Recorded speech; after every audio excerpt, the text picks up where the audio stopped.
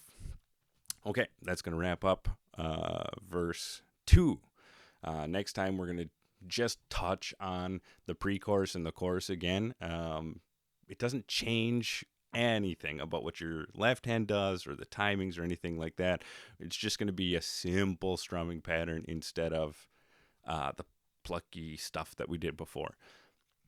So, there you have it. はい、ここまで見てくれてありがとうございます。さっき言った通り、今度はプリコーラスとコーラスでやっとブリッジ始まると思いますね。そうですね。はい、それでは、終わりたいと思います。さようなら。